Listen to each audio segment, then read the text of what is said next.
Bonjour, c'est Profit Geek. Je suis très heureux de vous retrouver pour une nouvelle vidéo sur mes lectures du mois de septembre 2022.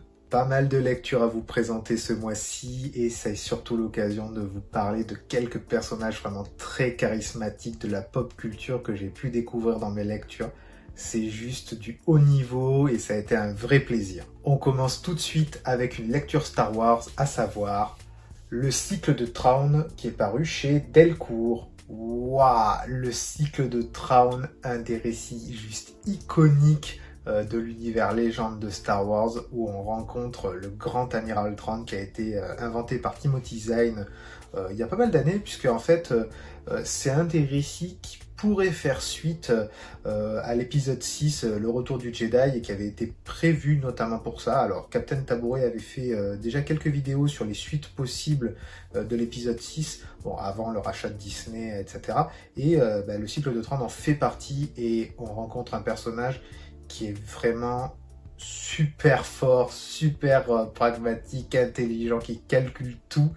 Et c'est un bonheur à découvrir, c'est super bien écrit, les dessins sont pas trop mal là dans ce récit, alors c'est un pieux vieillot, hein, mais c'est juste top. Le personnage a tellement d'importance dans l'univers Star Wars que du coup Disney l'a importé dans son univers officiel, hein, l'univers canon de chez Disney, puisque il est apparu dans Rebels, il va apparaître dans la série live action sur Ahsoka, puisqu'apparemment ça va être sûrement l'un des méchants de cet univers, peut-être celui de la première saison, on sait pas trop, on sait qu'en tout cas Ahsoka le recherche. Je vous fais un petit débrief de l'histoire. On est à la suite de l'épisode 6, l'empereur est mort, l'empire vacille, mais tient bon puisque le grand amiral Thrawn a repris les rênes de l'empire et essaie du coup d'éradiquer la rébellion, hein.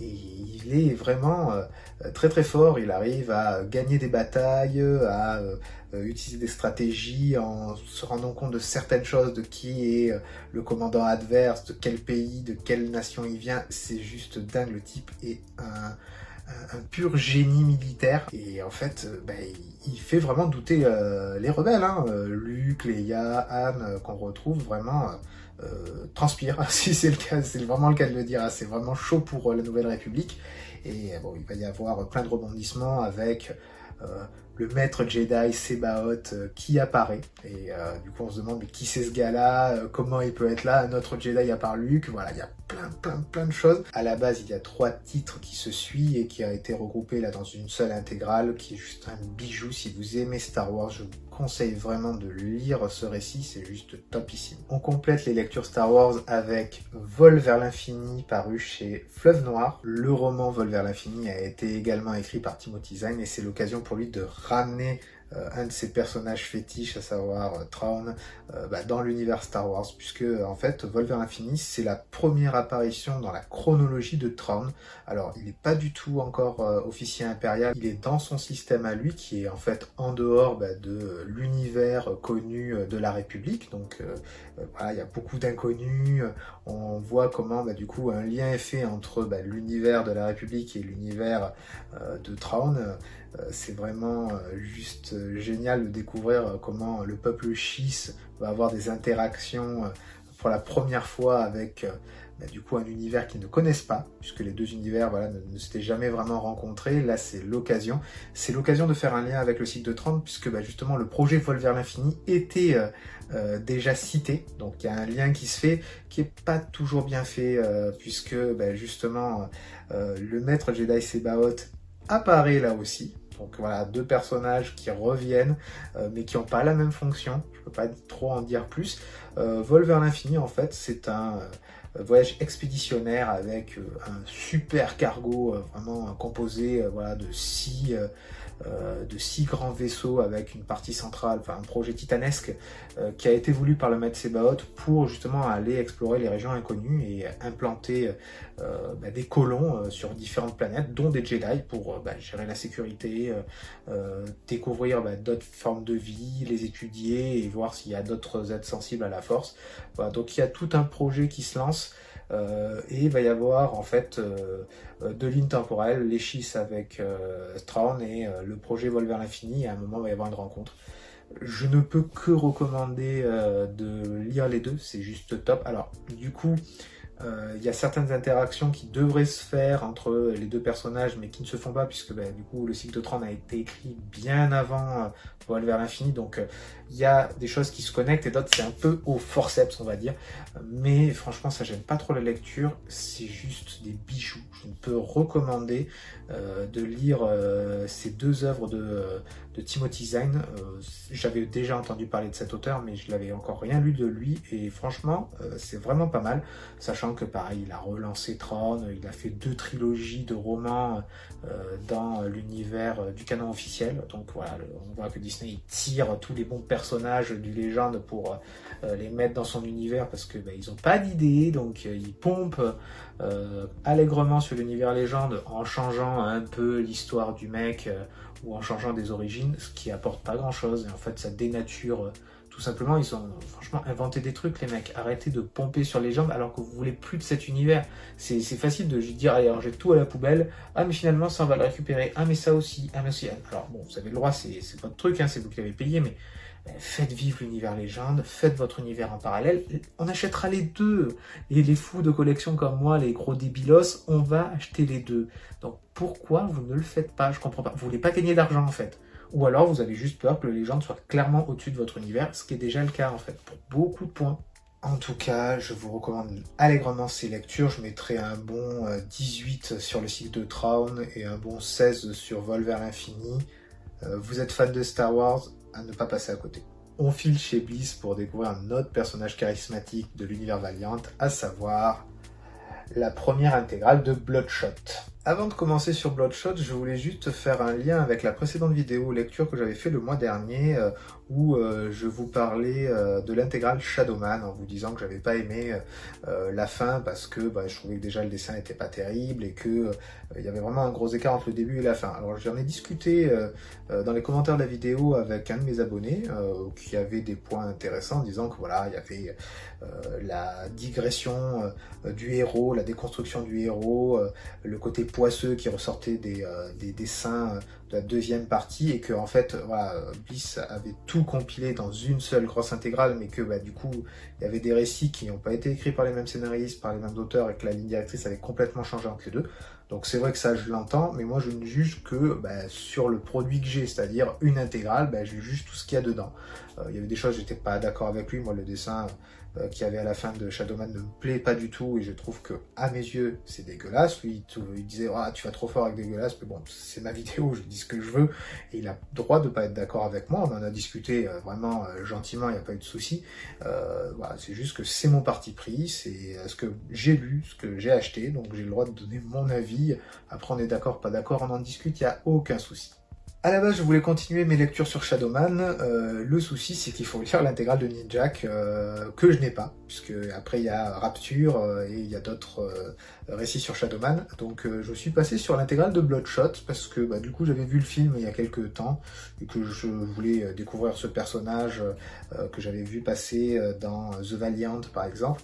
Et c'est vraiment pas mal, vraiment pas mal du tout. Tu vois, bah, en fait c'est un soldat qui a des nanites à l'intérieur de son corps, qu'on envoie en mission et qu'on manipule allègrement. En fait, il y a vraiment une critique bon, bah, du coup de la guerre, de missions horribles faites par le gouvernement qui gère que dalle, parce que bah, il y a le projet Rising Spirit qui a le Bloodshot qui fait un peu ce qu'il veut, mais les États-Unis ils n'arrivent pas à gérer en disant non mais vous faites n'importe quoi, ouais vous inquiétez pas on gère.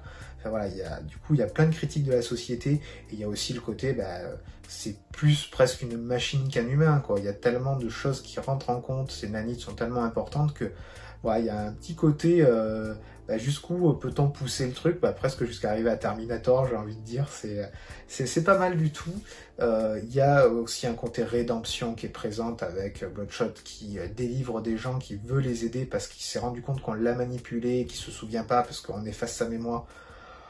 Il y a beaucoup de choses. Il y a un lien qui est fait avec Harbinger, qui se trouve également dans l'intégrale que je vous avais présentée dans la précédente vidéo sur mes achats. Donc il y a la partie Harbinger War qu'on retrouve en commun. Donc c'est vraiment un truc que j'aime bien dans l'univers Valiant, c'est qu'il y a vraiment des connexions qui se font entre tous les grands personnages. Voilà, il y a des lignes et puis à des moments ça se croise. Alors on retrouve tout dans les mêmes intégrales, donc ça va faire des pages en moins à lire, mais c'est vraiment intéressant de voir comment les types arrivent là, qu'est-ce qui se passe, les interactions avec tel autre perso, est-ce qu'on fait une alliance, pas une alliance. Vraiment, là, on rencontre vraiment plein de personnages de l'univers et ça donne envie d'acheter la suite. C'est ça qui est bien, ça donne envie d'acheter la suite des aventures, puisque là, il y a Bloodshot Reborn, notamment, qui est la suite avec Jeff Lemire au scénario. Je pense vraiment que celui-là, ça va pas trop tarder à débarquer dans les achats à un moment. Puis voilà, il y a d'autres univers à découvrir avec Harbinger dont je vous ai parlé, mais il y a également Archer et Armstrong qu'on retrouve. Vraiment, c'est juste cool. Et on voit en fait que Bloodshot est prisonnier de sa condition, puisque il est dépendant du projet Rising Spirit. On voit Toyo Harada qui apparaît, on voit pourquoi Bloodshot a été créé. Enfin bref, c'est vraiment cool. Bon alors par contre, il y a du sang. Si vous n'aimez pas trop le ketchup, faut pas lire ça parce que c'est vraiment sanglant. Il y a vraiment des passages gore. Bon, c'est des planches, ça va. C'est pas, j'ai pas vomi non plus, faut pas exagérer, mais c'est quand même chaud. Il y a des moments, le type est de PC quoi. Donc c'est vraiment tendu. Il y a de l'hémoglobine. Les dessins sont quand même vraiment pas mal. Moi, j'ai bien aimé. Je ne peux que recommander Bloodshot, même si je trouvais que la fin avec l'équipe, dont j'ai oublié le nom, les gars qui étaient à la base avec Bloodshot, qui après devaient les capturer, puis qui sont redevenus potes, il y a des passages qui sont un peu longs, un peu lourds, mais c'est quand même vraiment pas mal. Je mettrai un bon 15-16 sur 20. Si vous aimez l'univers Valiant, je peux que vous recommander de lire du Bloodshot, qui est un des grands personnages avec Alric de X-O Manoir, Ninjak, Shadowman, c'est vraiment les grands piliers. La dernière lecture comics du mois, c'est les Power Rangers, le tome 2. J'avais dit dans une précédente vidéo que je préfère la partie Mighty Morphing qui se passe sur Terre avec la première génération de Rangers, voilà, qu'on retrouve facilement en Atomy, Kimberly, etc., etc. Et que j'avais un peu de mal avec celle-là, même s'il y avait les 3 Rangers originaux qui partaient dans l'espace, suivent leurs aventures. Le problème, c'est que le récit, je trouve qu'il souffre de trous qu'il y a entre l'édition Vestron et la toute première édition qui était parue chez Glénat. Il y a vraiment des manques. Alors normalement, Vestron a annoncé qu'il voulait combler le trou, voire potentiellement rééditer ce qui avait été fait chez Glénat, mais c'est repoussé à au moins 2024, puisque la crise du papier, ils ont baissé leur tirage, tout ça, c'est compliqué. Mais au moins, ils nous sortent des trucs. Donc pour l'instant, il vaut mieux qu'ils continuent à avancer et qu'ils rattrapent petit à petit quelques trous avec des one-shots, des trucs comme ça, puisqu'il va bientôt y en avoir un. J'ai oublié le nom, je peux pas vous le donner là de tête.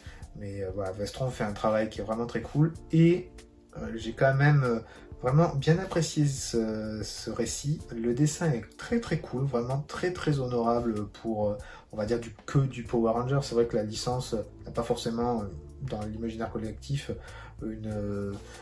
un sérieux qui lui est accrédité. Ça fait très enfantin, puisque voilà, ça sortait il y a longtemps, dans les années 90, la série, et que ça a gardé un petit côté gamin, on va dire ça comme ça. Bon, alors, bon, moi je suis un grand gamin, donc je m'en fous, les critiques, je m'en tamponne, mais moi je kiffe, c'est juste ça mon plaisir.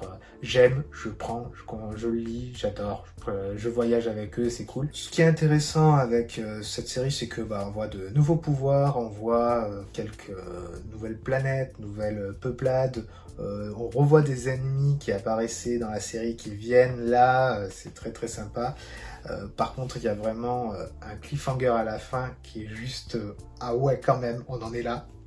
Je dis pas plus, franchement, lisez-le. Moi, je suis fait ah oui, je pensais pas à ça. Ce que j'aime bien, c'est qu'on voit la détermination des héros qui est vraiment mise à mal. Il y a un élément qui est avec eux, qui les pousse à aller du mauvais côté, et tu vois qu'il y en a qui commencent à vraiment à dire ah, est-ce qu'il a pas raison peut-être, et il y a des choses qu'ils font qu'ils n'auraient jamais fait sur Terre, et je trouve ça bien. Voilà, la remise en cause du héros est vraiment bien abordée là-dedans. Je ne peux que vous conseiller pareil de le lire si vous aimez l'univers Power Ranger. Attention, Vestron fait des petits tirages, donc franchement, dès que ça sort, allez-y, sinon vous allez vraiment avoir du mal à les trouver, en tout cas en neuf, peut-être qu'en occasion, Certains les vendront et vous pourrez tout avoir, mais n'hésitez pas à vous jeter dessus. On passe au manga avec de la lecture très old school puisque j'ai lu l'intégrale de Mazinger Z et le tome sur Great Mazinger qui sont parus chez Black Box Édition. Ouh là là, là c'est vraiment du très old school. Hein. Les dessins sont vraiment le plus simpliste du monde, c'est clairement des fonds blancs tout le temps avec le personnage qui est dessiné dessus et il y a quelques interactions qui se font. Hein. C'est vraiment très ancien comme dessin. Bon, alors ça date d'il y a plus de 40 ans, donc on va quand même recadrer le truc, c'est normal que ça soit comme ça. C'est intéressant de voir en fait l'ancêtre de Goldorak, puisque Mazinger Z était le premier grand robot fait par Go Nagai, hein, le papa de Goldorak. Nous on connaît surtout Goldorak. Alors j'avais découvert le dessin animé, apparemment faudrait que je trouve les épisodes parce que ça m'a donné quand même envie de les voir, et surtout en fait le problème des mangas c'est que il y a des trous. Il y a des trous dans le sens où il y a les 5 premiers tomes où l'histoire se suit, puis clairement il y a une coupure, puisqu'il y a eu Go Nagai qui a changé d'éditeur, qui est revenu sur la fin qu'il avait fait avec le tome 6. Le tome 6, vraiment, il y a une cassure complète. Il y a des compléments qui sont apportés dans la série animée, puisqu'ils ont vraiment axé sur la série animée, et que ça c'était vraiment, j'ai l'impression, plus un soutien, je me trompe peut-être, mais ça a vraiment, c'est vraiment l'effet que ça me fait. Du coup, c'est un peu dommage, c'est vraiment un peu dommage. Il y a Great Mazinger qui apparaît comme un cheveu sur la soupe, hein, c'est vraiment balancé ça comme ça. Mazinger Z revient à la toute fin, enfin bref, c'est vraiment très bizarre, c'est expédié. Il y a des moments où c'est très simpliste, c'est-à-dire Koji Kabuto ou Alcor dans la VF fait un truc avec ses amis, du genre il va à la plage, puis attaque de monstres, donc on part chercher Mazinger Z, on tape le méchant et c'est fini. Voilà, ça se répète très souvent comme ça. Bon alors c'est le principe du shonen, hein, vous allez me dire, mais là c'est vraiment exacerbé, il y a vraiment pas assez de développement sur certains personnages, j'ai trouvé, c'est un petit peu dommage. Après, bon, comme je vous ai dit, c'est une œuvre qui est très ancienne et ça pose les bases de ce qui deviendra plus tard Goldorak. Et d'ailleurs, Goldorak va revenir, alors je ne sais pas si ça sera sous forme écrite ou sous forme de dessin animé, puisque Go Nagai vient de lancer un nouveau projet et il y a eu un teaser qui a été fait. Pareil en VF, il y a chez un éditeur un titre qui vient de sortir avec plusieurs personnages de l'univers de Go Nagai, dont Goldorak. Donc il y a une version même d'ailleurs avec les attaques en japonais et une version avec les attaques en français. Donc c'est assez cool, on peut choisir ce qu'on veut. Je vais devoir encore me lancer là-dedans. Vous abusez les éditeurs, vous voulez me faire craquer à tous les coups, c'est pas possible. En tout cas, au niveau de la note, on va mettre un bon 13. C'est pas trop mal, mais on a du mal à suivre entre le méchant qui est au début le Dr. L, puis après il y a l'Empire mykénien qui arrive un petit peu comme ça, alors qu'on en parlait un tout petit peu, et là c'est sorti du chapeau, vite fait, mal fait, donc c'est un petit peu dommage. Si vous avez aimé Goldorak, je vous conseille quand même de jeter un petit coup d'œil. On passe ensuite à Goblin Slayer Year One, le tome 8. Si vous suivez les vidéos, vous savez que Goblin Slayer, c'est un univers que j'aime beaucoup. Alors, le tome 8 est sorti ce mois-ci, je l'ai acheté directement. Par contre, c'est vrai que ça faisait un petit moment que j'avais pas lu de Goblin Slayer. J'avais enchaîné il y a quelques temps, je vous en avais parlé en vidéo, et j'avais un peu des trous, je vous avoue que je ne me rappelais plus trop où on était dans le tome 7, mais c'est revenu très vite, donc ça vraiment que l'histoire m'a marqué et que l'histoire est vraiment bien à mes yeux. Où est-ce qu'on en est? Et le Crève Gobelin est envoyé en mission, et il y a une personne de la guilde qui le suit pour l'évaluer pour en fait un passage de niveau vers un rang supérieur, parce que ça leur pose un souci, et le type augmente dans leur hiérarchie, mais ne fait que taper des gobelins, donc c'est pas normal, ça pose un souci d'équilibre avec les novices, avec les anciens. Il y a vraiment un questionnement sur le monde et sur l'organisation de la guilde des aventuriers qui est assez intéressant. Ça fait pousser le Crève-Gobelin à avoir une réflexion sur lui-même, savoir s'il fait bien les choses, il écoute des conseils, il se dit là je suis d'accord, là je suis pas d'accord. On voit vraiment une construction du personnage qui est intéressante, et ça va nous amener vers après la série principale où on a le personnage qui est abouti entre guillemets, même s'il apprend encore beaucoup de choses et que son équipement est plus perfectionné, tout ce que vous voulez. Là c'est vraiment ses débuts, ses galères, on va dire ça comme ça, et moi j'aime toujours autant, c'est un bon 16 minimum sur 20. Après voilà, c'est toujours un peu répétitif dans Goblin Slayer Year One, c'est que il y a que du gobelin, que du gobelin, que du gobelin, ce qui est un peu moins le cas sur la série principale. Mais si vous aimez la dark fantasy et le médiéval fantastique, Franchement, là aussi, allez dessus. Et pareil, si vous aimez le jeu de rôle, puisqu'il y a vraiment des petites connotations de jeu de rôle, et même les personnages font des allusions à ça, aux jets de dés, aux puissances supérieures, en fait, qui sont les joueurs qui gèrent leur perso. C'est vraiment trop bien pensé. Moi, je suis un grand fan. On finit ces lectures avec Aoashi, le tome 11. Là encore, une super série qui paraît chez Mangetsu. Je vous en parle très régulièrement parce que c'est vraiment un manga que j'aime beaucoup. La construction autour de cet univers de foot est vraiment très très bien. Il y a vraiment de la réflexion. Alors, il faut quand même vraiment aimer le foot pour se lancer là-dedans. Moi, c'est vrai que j'ai beaucoup joué quand j'étais plus jeune. J'ai eu des jeux de foot sur les consoles. Donc, c'est vraiment un univers qui me parle. J'étais un supporter abonné à un stade d'un club professionnel, donc voilà, c'est un univers dans lequel j'ai baigné très longtemps. J'en avais pris un peu de distance, j'y reviens un petit peu. Il y a des trucs qui me plaisent, d'autres qui me dégoûtent dans cet univers entre l'argent qui prend le pas sur le sportif, les types qui ont le melon, qui vraiment font ah ouais, suivez mes valeurs, mais par-delà ça, ils touchent de l'argent d'État qui font n'importe quoi. Hein. Salut Mbappé. Au moins, on revient là à des valeurs un peu plus positives. C'est vraiment du foot, on va dire, un peu quartier, où il n'y a pas cette prise de tête de l'argent, etc. C'est vraiment le foot, ça transpire le foot, ça pue le foot, c'est vraiment juste cool. Un truc qui est pas mal, qui va arriver avec Mangetsu, c'est que le prochain tome, il y aura un collector. Si vous voulez, vous pouvez avoir le maillot de l'équipe d'Ashito, floqué de son numéro, le 33, avec les couleurs noir et jaune, en taille L. C'est pour ça que moi, malheureusement, je le prendrai pas parce que je fais du M, donc je suis un peu dégoûté. Alors certains me disent ah mais il est collector, je fais ouais mais si je peux pas au moins le porter, ça ne m'intéresse pas d'avoir un collector pour pas l'exposer, enfin juste le mettre dans le sous-cadre, ça ne m'intéresse pas. Je peux comprendre que d'autres soient super fans, il n'y a pas de problème. Voilà, je prendrai juste le classique et je continuerai à lire les aventures d'Ashito. Le match important vient de se terminer, il y a des rebondissements, il y a de la réflexion, voilà, on voit petit à petit le personnage évoluer, réfléchir, c'est cool, la construction est vraiment bien, les dessins sont bien, l'animé est arrivé apparemment à sa première pause, on va dire ça comme ça, puisqu'ils arrivent voilà, au niveau du tome 12, donc il y a quelques épisodes qui empiètent sur ce tome-là et sur le prochain.